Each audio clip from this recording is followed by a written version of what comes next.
this is the longest time I've had off as a break. My whole career. It's fun to be back in front of a microphone again.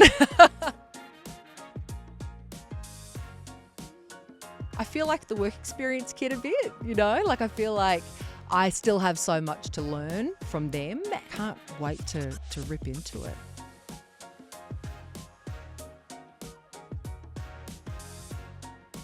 Stepping away from TV, I found that it was like a big thing for me, not just to step away and to be released from TV. Ken sent me home with the girls in makeup packed up my makeup bag for me. I don't know how to use most of it. These are family members, I'll always have room in my heart for them. So I was really worried about telling the boys that I was going back to work because, they've had me to themselves for a fair few months. I said, the best part is I'll be able to pick you up from school every night and have dinner with you every night. And they were like, oh, if you don't like what you're hearing, change the channel. Sarah Harris, welcome back to the Stella Podcast. Hi, it's nice to be in the same room as you. I know, last time we spoke, which was 2023 actually, yes. You were coming from Zoom because at that time you were what we called Australia's most glamorous fly-in, fly-out worker. That's right, and you had me in fluorescent yellow on the cover as well. Absolutely. That's what FIFO workers wear. Yeah, the glamorous ones. Oh my gosh. Yeah, the most glamorous one in Australia. That's what she wears. I think you said there were 250 flights you did over that time when you were commuting from your hometown of Sydney, where you live with your sons, to where you were working in Melbourne, where the project, of course, was shot, and you were filming there while you were anchoring that show multiple nights a week. I mean, what a time. Oh, it's kind of wild looking back. I can't actually go near an airport for the time being. Everyone's like, are you going to go away for the Christmas holidays? And I'm like, I get hives being anywhere near the airport at the moment. Not that everyone wasn't lovely, from the check-in staff to the flight attendants, but it's a punish flying that much. Anyone who says that travel is glamorous is lying. There's nothing glamorous about it. But it was a really great experience to be on the project for that time. But, oh man, it was exhausting. It was pretty tiring. The show went off air in June of last year. So Yes. as we're speaking in February, okay, I'm a journo, I should have tried to do the maths off air. But we're coming up to about 8 months pretty much. How are you feeling about it? You must have been, as you say, absolutely shattered because it was a huge job. You had that commute. You're a working mother. Then, of course, it was the eyes of the nation were on you in that role. But then when the show went off air, there was such an outpouring of support and emotions. You're all managing your own feelings. People that you knew were losing their jobs. You're not sure what the future holds, but everyone's got an opinion on it too. Totally. It was all of those emotions and more. I had already gone through Studio 10 being axed the year before. So the year after I left, it was on air for one more year, and then that was taken off air. A great 10-year run, but I was so emotional when that show came to an end. I sobbed in the middle of the project office because it was a show that defined so much of my life. I had my boys on that show. I really got to know myself on that show. And I think, doing live TV for 4 hours a day, there's nowhere to hide. So you kind of get better at the job you do. And I made some brilliant friends who to this day are still my nearest and dearest. So I'd been through that. I sort of felt a little bit like the interloper on the project still, even though I was up to 2.5 years. There were people who'd been on that show from the very start, from the heyday of beautiful Carrie Bickmore and Waleed winning Logies, the show winning Logies. So I felt when the news came through, I was really sad, but I kind of became a bit of the mum, especially to the younger, I keep calling them kids. That's what you call anyone under 30 when you're 44. But yeah, like I was the one kind of ringing around like my kind of contacts at other networks going, hey, I've got this, shit hot social media producer. I would love, you should grab him, or, a brilliant producer. You should take her, or great editor, because, I'd been through that as a kid myself. Like I think I was 19 when my first show was axed. And when you're in it, it's really hard to kind of think anything else will come along.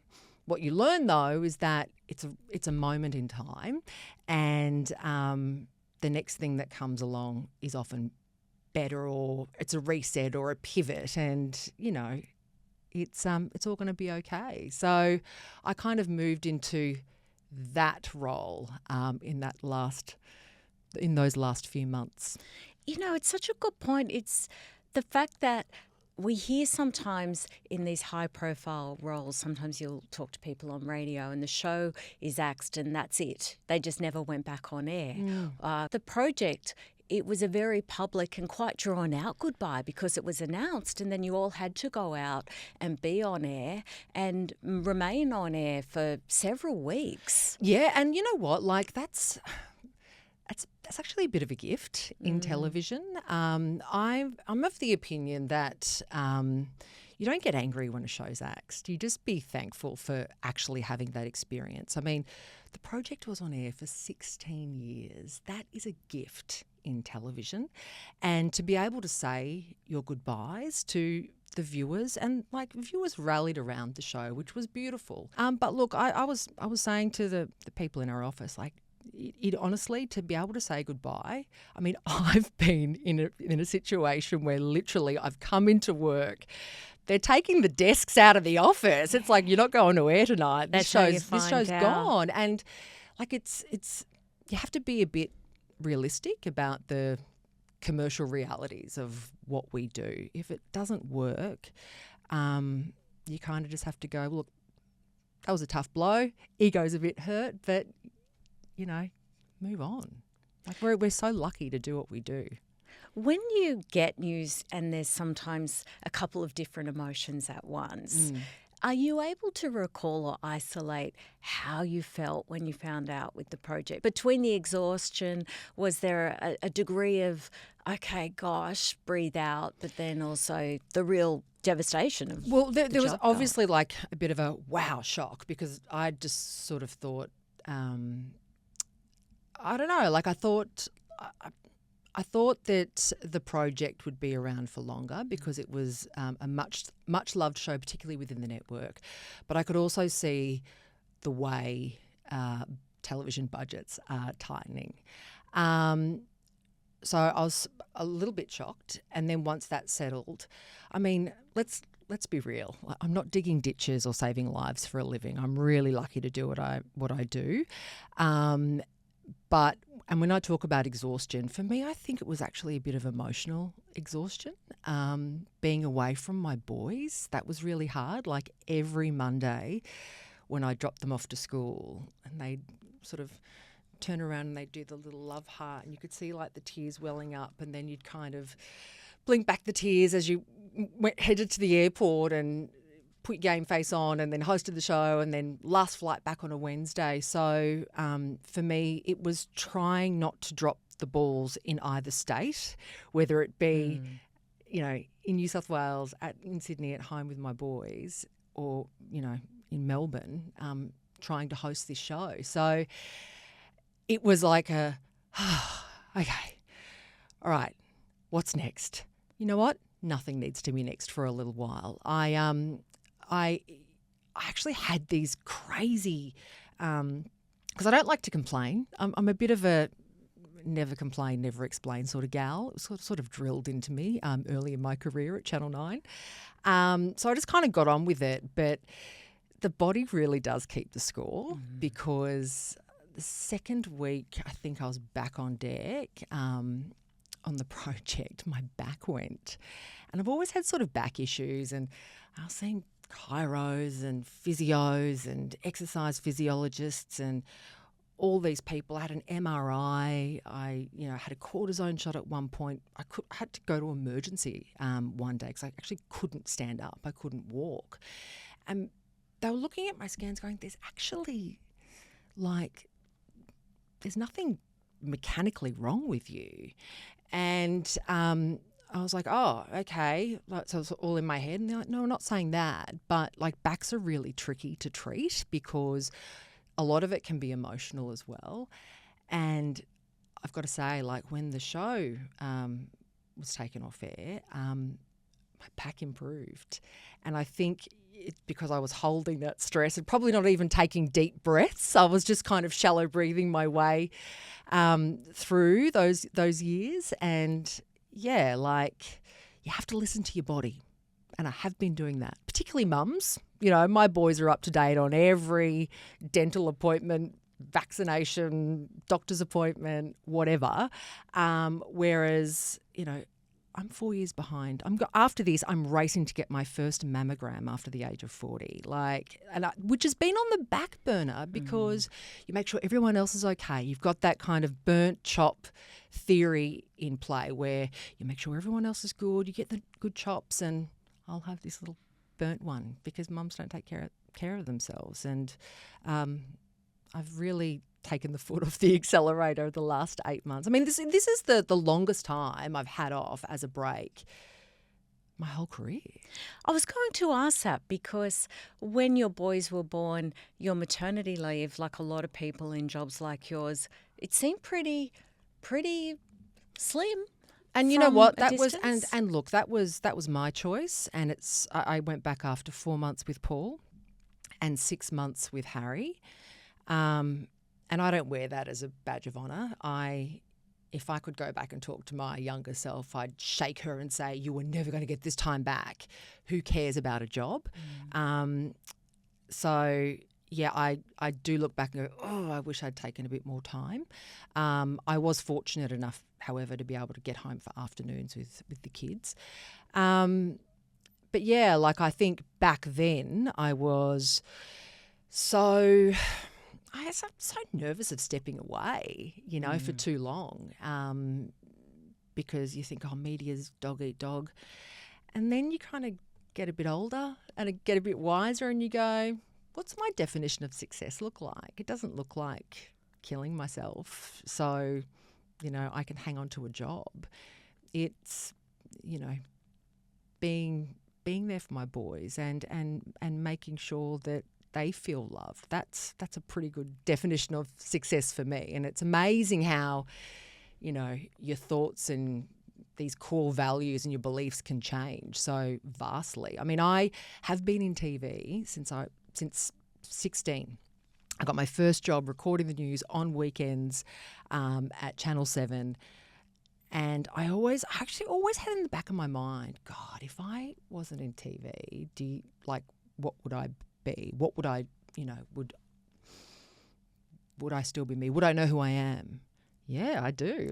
And she's all right. That's good. She's all right. And to be honest, I've had my phone on Do Not Disturb for literally 8 months. I can show you now. No one can get through to me except, the boys' school, the boys' dad. That is it. I can see people have called and I'll eventually get back to them. But I just went, I just need to step away for a bit and just be present with the boys and get to know me away from the tizzy hair and the false eyelashes and auto cues and 20 cameras on you and studio lights. So, yeah.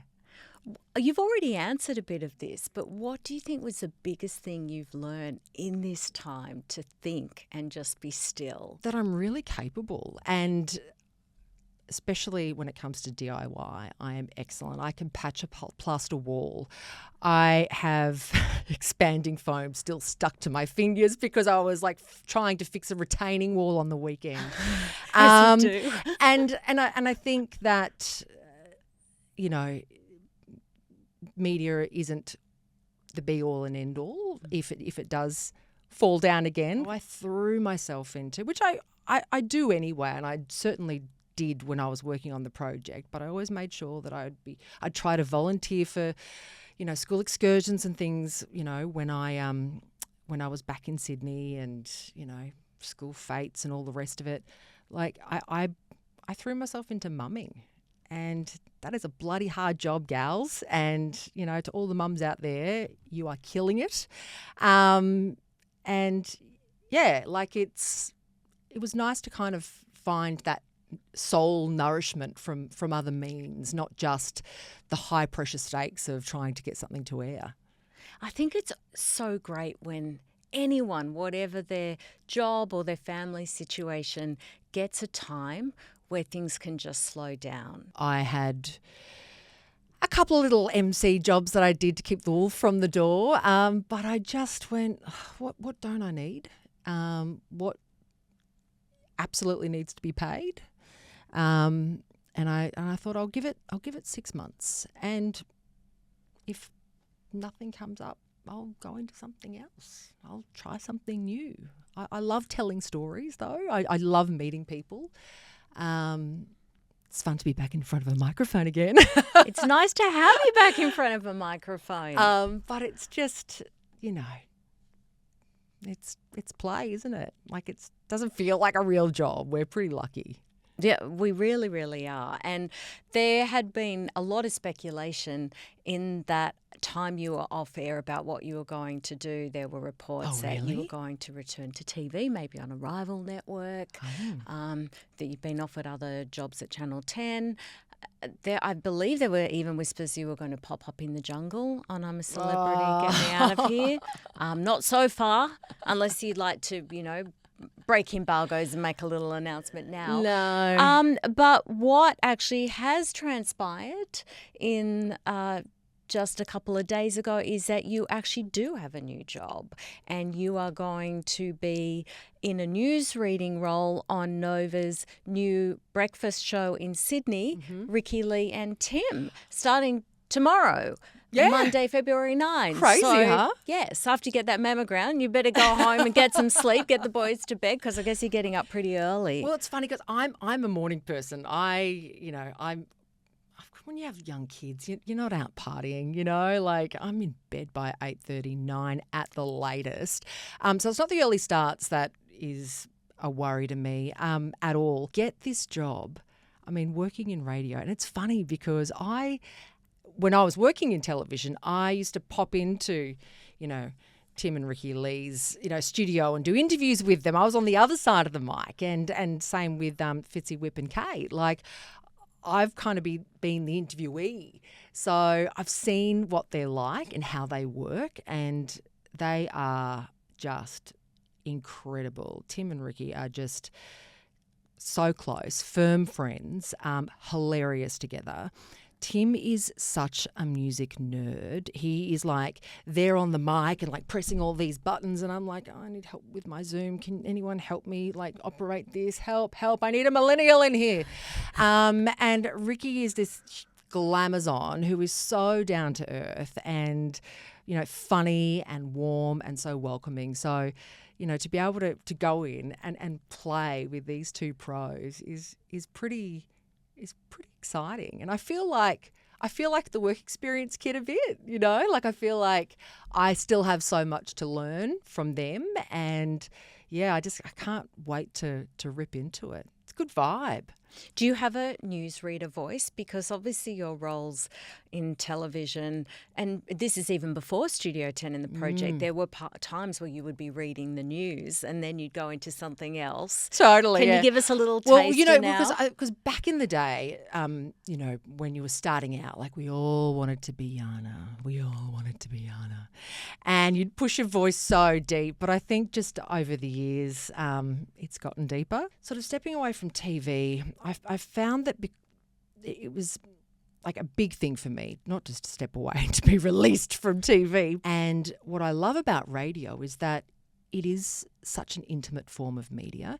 Even having been off for, the last 8 months, I consume a lot of radio and a lot of podcasts. And I feel like it's so much more intimate because you're not distracted, you're not second screening, you're in the car and you're listening, or, I'm rage cleaning with a podcast where I'm catching up on shows. And to be in a position where you're able to make that connection with listeners is pretty awesome. And we live in a great city. We want to make sure that everyone knows what Sydney's all about, is up to date. I'm giving you all the talking points here. But yeah, we just want to have some fun and just make Sydney happy. And it's a huge legacy that we have to carry on from, Fitzy and Whip and Kate. It's almost like, do you remember when they swapped out Pippa for a new Pippa 2 years into Home and Away? Formative core memory, Sarah. Yeah, it's a bit like that. But yeah, we're so pumped and so thrilled, and it was funny because this kind of came out of nowhere. Me demoing for the show, and I was. Had my kids at Little Athletics, and they're like, "Oh, could you come in and do a demo?" And I'm like, "I'm going to have my 8-year-old with me. Do you mind if I bring him in?" "Sure, no worries." Little Harry came in with me, and I'm there in my activewear, just looking like a slob. Harry's like looking at all the buttons, going, "Mum, you've got to work here." And I'm like, "Oh, I don't know," but I felt like it was great to be back in the studio, and I was like, "Ooh, I'll really have to, be on my toes a bit more. I need to get a bit sharper again because I'm in full on." Mum mode. And Tim, he knows all the music and all the bands and all the gigs, and I'm like my Spotify Wrapped had my my age at 85, and I feel like I am going to represent the frazzled mum trying to get her kids off to school, who wants to hear the new jams. Is that cool to say? I mean, I think mine had me at 105. So 85 is you're like a young Gen Z there. Man. What song has got you labelled as 85? It's just 60s and 70s and 80s. I'm big. Wasn't that I'm just big yesterday, on the. I'm Sarah? big on the Wasn't yacht that rock. 80s? I know. It's like when you start. I sometimes I skip an entire decade when I remember, when I'm remembering my life, and even 44 seems very close to 50 when you think about it. But I think I'm going to represent that person too, where, mum's in the car dropping their, kids off to school who want to hear the news, want to know what's going on in Sydney, feel like they can have the radio on, and little ears aren't listening and asking, uncomfortable questions. We already get enough of those in the car anyway. So yeah, it kind of is the dream job. It's great. Ricki-Lee was here in the studio with me very recently for an episode of the Stella podcast.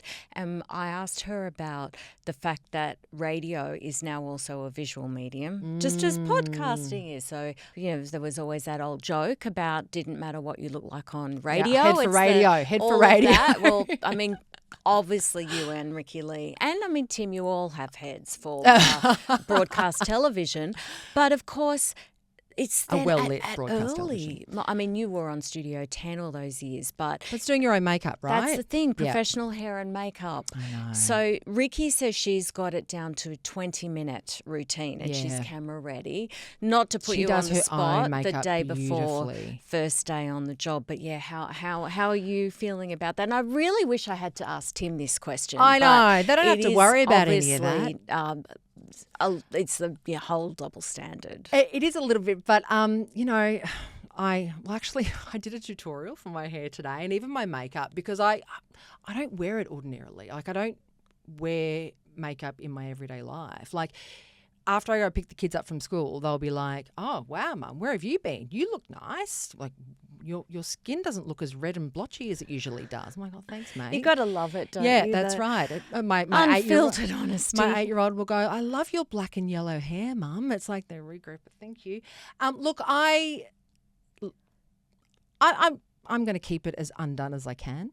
Right now, I'm just wearing a tinted moisturiser and sunscreen because you need that when you get older. You do. It might be nice for people to see, okay, well, we've seen TV her. All right, she says she is, and this is who I am at 5:30 in the morning. There is an element of vanity there, of course. I get the Botox and all the rest of it, but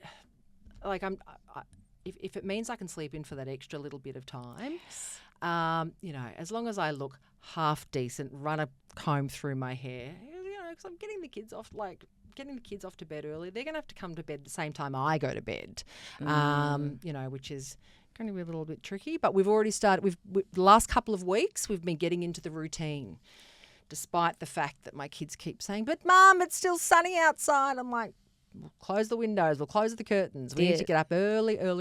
The Australian summer, it wreaks havoc, doesn't it? But I also think, since kind of podcasts and video kind of, what do you call them, Vcasts? Yeah, everyone's got different. Some people call them vodcasts. And I think there's that move towards wanting people to be a bit more approachable and way more authentic, and they're not going, oh, gee, she's got some flyaways that I did try to lick down earlier. Your hair looks great, but by you know the what way. I mean? It actually looks really good. Oh, it does. No, I thanks. was thinking Look, earlier, I it looks kind great. of nailed this side. This side needs a bit more work. No, I love it's that just, side. yeah. Seriously, I do. Thanks. I think it looks great. But I think it has kind of pulled back the curtain a little bit, and I think people can relate a bit better when you're not blinking at them with giant falsies and look, I agree, and obviously it's not that you need to replicate exactly where the audience is, because how could you? It's such a diverse audience. But at 6 a.m. in the morning, no one at home or in their car or on their morning jog, however they're consuming the show, they're not there with a full face of hair and makeup.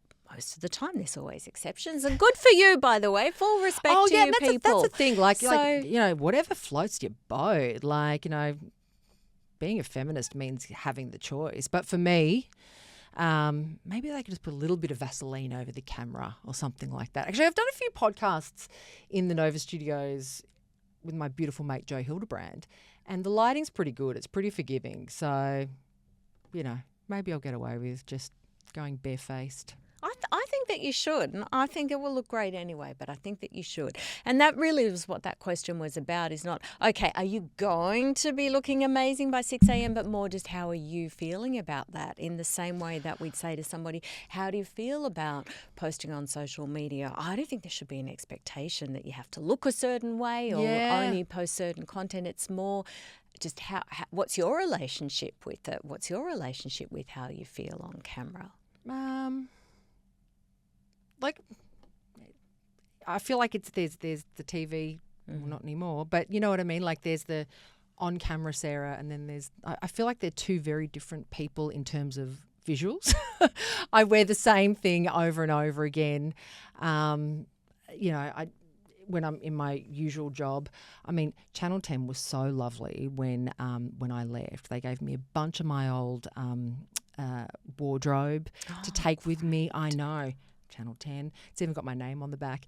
They gave me that, and so I've got a few little good pieces, but usually I'm still in activewear that I was wearing when I was pregnant with the boys. And I will never throw this long singlet I've got out because it's soft and it covers all the right bits. It's just who I am, even with the makeup, I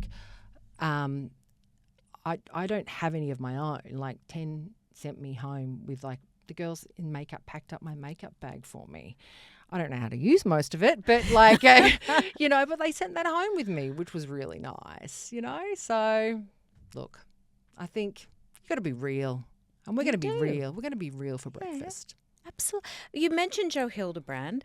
You and Jo Hildebrand were on the cover of Stella together. You've been on the cover of Stella a few times. You and Jo, I think 2019, and it was about cancel culture. At the time, you were both still working on Studio 10. Yeah. And I know the words cancel culture are overused, but it was a conversation with Nuance. It was really the start of it, don't you think? I really think that it was. And it was about being able to have complicated conversations and conversations with nuance. Do we just minimise all risk? And you describe it as a world where we're getting into really beige television. Beige. And I think that is part of the problem, right? And I think that's the reason why mediums like radio and longer form live television and certainly podcasts, Joe Rogan stretching up to 3 hours, why that type of kind of media has surged, because you can have complicated conversations. I think when you have to talk in sound bites, you can't be nuanced. And if people are second screening and not 100% focused on what you're saying, there's not a lot of benefit of the doubt. Someone might overhear half a point you were making and then make an entire judgment call on who you are, but there's no intent factored in.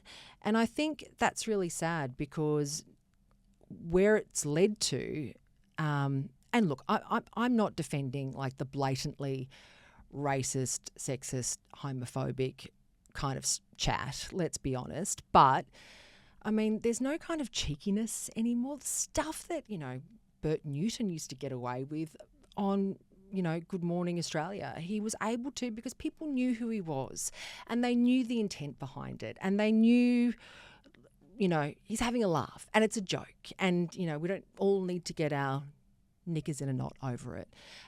It's sad, because I think by jumping down jumping down throats on every single misstep, what happens is you get a media that becomes so sanitized that it's boring, it's not risky, and then people gravitate to podcasts and radio and different types of media, because they know I'm going to actually hear what they actually think, not some line. If you don't like what you're hearing, change the channel. You just got to make sure that what you're saying and where it's coming from is from a good place. You're not out to deliberately hurt people, and sometimes people just have brain farts. Sometimes when you're doing 5-6 hours of television or radio a week, you can inelegantly make your point. I know for me, I would be constantly making calculations of, do I say this? Do I go there? And sometimes when you say it and it lands and it's great and everyone understands, okay, she was just being silly, or she was taking the mickey out of herself, or whatever. And you kind of get that. You're like, oh, that's the zing, that's the sizzle that I love and I live for. But other times it wouldn't. And it would be, a terrible headline, and, you'd think it was the end of the world. And you'd think, God, I just can't keep doing this anymore. And it's a sad state, I think, to operate in. It's boring. It's not just safe. It's censorship. It is, and then it becomes you self-censor. Self-censorship. Yeah, you self-censor. And look, there's a big difference as well between saying something on air and then people coming at you in the comments. It's like, yeah, great. Like, I've struck up a conversation. Like, it's even like when you write op-eds, for the paper. That's the whole point, is to provoke a conversation. Like, you have to have pretty broad shoulders and not take it personally, but that's what we do. It's that targeted campaigning and, days and days, the relentless kind of campaigning to claim a scalp that just seems incredibly mean and unnecessary. And you just got to wonder, like, what's the end game here? Is this... Yeah, what's the end game? What are you actually trying to achieve by cancelling someone over that misstep? Because apart from the ethics and the cultural fallout from the intolerance of this behaviour, it is counterproductive. Not only are you not winning people over to your cause by whipping up anger and frenzy and actually spreading intolerance from people that claim to be progressive and tolerant, but you're actually radicalising people. But like we have to understand each other in order to move forward, not just kind of be siloed into these different groups and get angrier and angrier and louder at each other. That's not a way to live, and it's not a way to heal. What do you think is the solution to it? And for yourself, you've got this fabulous role on Nova. Would you ever see a world where you would go back on commercial television in light of what we've talked about? It's funny. I love TV. I'm rooting for it. I just think it's in that funny kind of zone where it just needs to there needs to be a bit of a pivot point. And I hope it gets there, and I'm sure it will survive. And I think, something, when big things happen, people rally around the television. I think it makes me really sad that when I was growing up, television really was the great connector, and you would, it was kind of the cultural touchstone for everyone. Like, everyone knew where they were when Molly died, and, we all knew the Go-Go Mobile ad, and that was just sort of a part of being an Australian kid. Like, you knew that kind of brought us all together. And I don't like the fact that we're also disjointed and we don't have one thing that we kind of come towards. I think there's a lot of life left in TV. I think it'll find its feet. But for now, I need a new challenge. I needed a break from me. I think people needed a break from me. I make me tired. Do you know what I mean? So I think doing something that's different and will challenge me in different ways. I think it's a really good thing. I wanted just to ask you about Studio 10 colleagues, Jessica Rowe and Ida Buttrose. It was the four of you that launched the show back in 2013. You still managed to catch up. Yep. And Ida and Joe and Jess, we don't see Ida and Jess on TV anymore. I know. Well, Ida launched her latest memoir, Unapologetically Ida, late last year. It was actually great because having the time to actually go and see her, I held an in conversation with her new book, and she's so sharp and funny and cheeky. She's had a stack of kind of health issues with her back, but she's just, nothing can keep her down. Joe, hilarious. He's just painted his house. I got the FaceTime tour through it yesterday. It looks amazing. What colour did he paint it? Fresh white. Oh, lovely, Joe. With a feature staircase. I caught up with Jess only a month ago, where we went for a walk. I mean, Ding Dong was calling me. When I was flying back and forth. I forgot she was 70 when she was flying back from between the Gold Coast and Sydney, doing kind of 3 days a week. And I'd be like, she's not complaining. I can't complain. She just got on with it, Had a great chat to Carlotta the other day.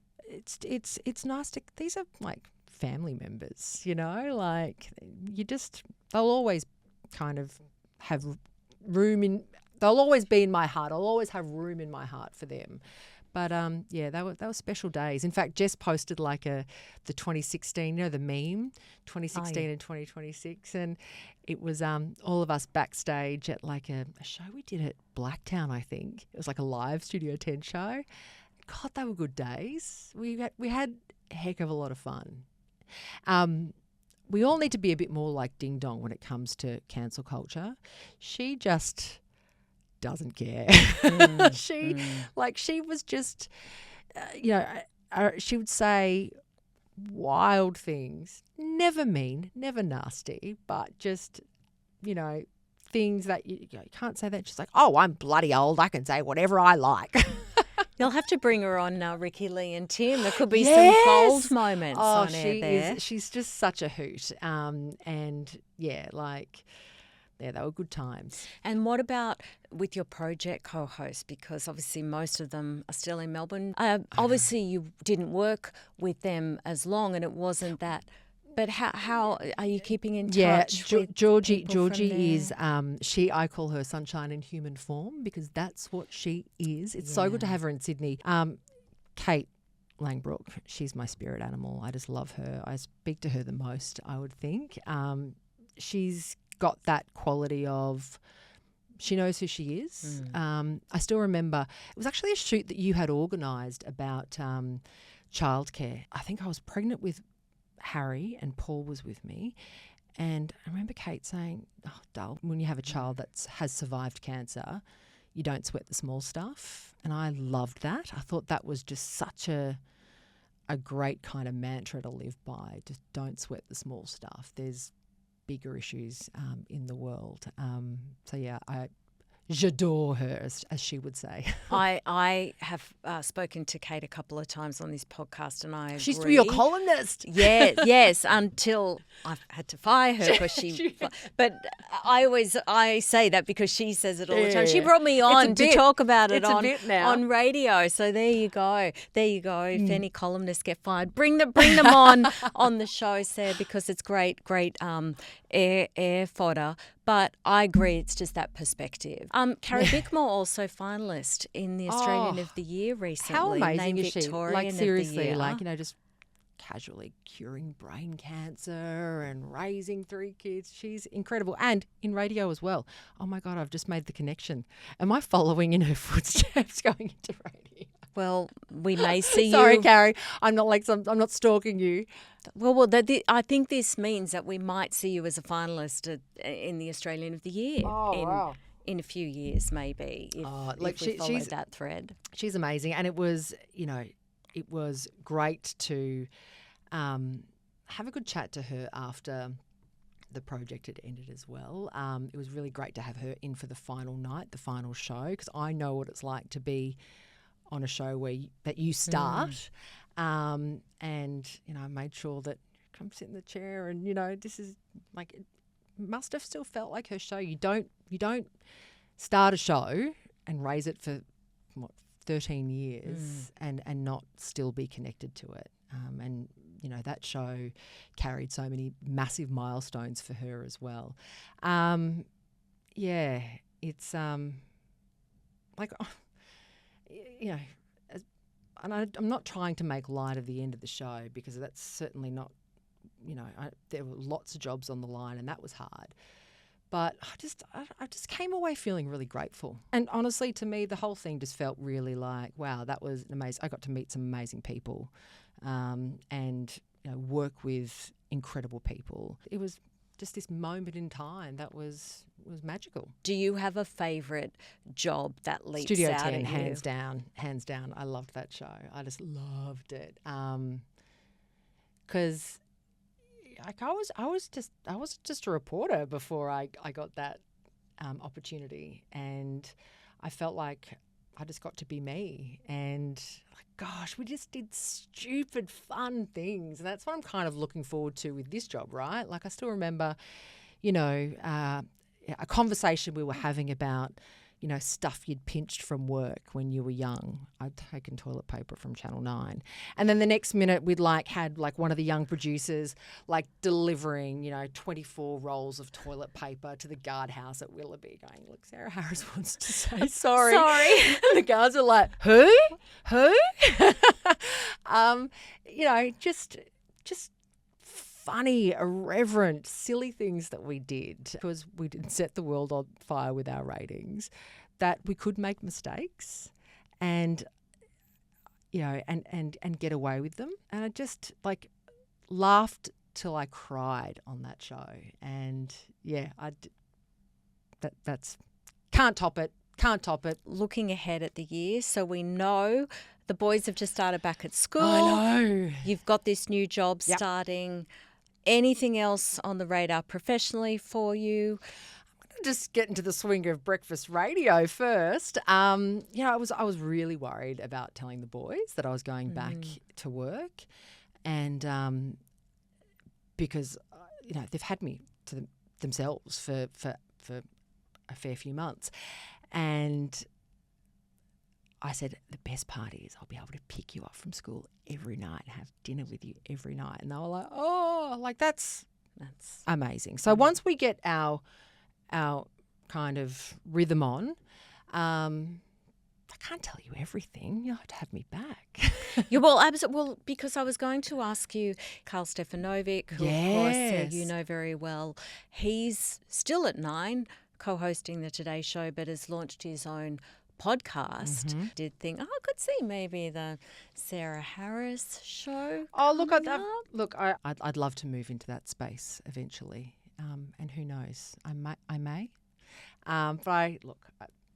At the moment, just one foot in front of the other. I've got to get my hair right. I've got to get the makeup right for the early starts. Your hair looks great. Your makeup looks great. I know. I from one pesky journo to another, it's like congratulations on the Sydney Breakfast Show news reading role, but then also what's next. So yes, how annoying.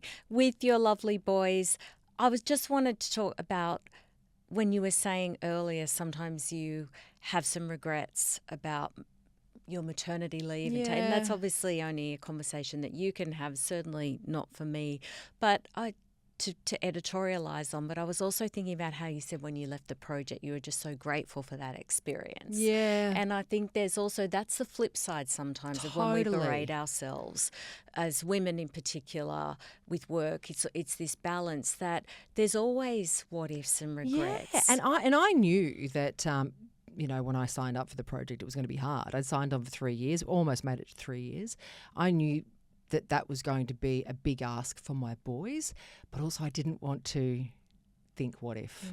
What if I had have said yes? I don't like having unanswered questions, and I wanted to see if I could do it. And I almost did. You very, very, very, very nearly did. Yeah, no. Look, it's you got to take those opportunities when they arise. I think now, though, knowing what I know, I wouldn't move interstate again if the boys couldn't come with me. That's just not something that it's a price that's too great. Super grateful for having that opportunity, but it just that was hard. That was hard. Well, congratulations on the new job. I'm sure I speak for everyone when I say we really are glad to have you back on air. You can hear more from Sarah Harris on Nova 96.9 Sydney Breakfast Show, Ricki-Lee and Tim. Weekdays from 6 a.m. to 9 a.m. starting Monday, February 9, which is tomorrow, Sarah Harris. I better get home. And nationally from 6 p.m. Sarah Harris, lovely to see you. Oh, Come back and see me again when you got some more news, of whatever course. it is. Or even if you don't have news, let's just have a chat. Just have a chat. Oh, it's always fun to talk, Sarah. You too. Thanks again, Sarah.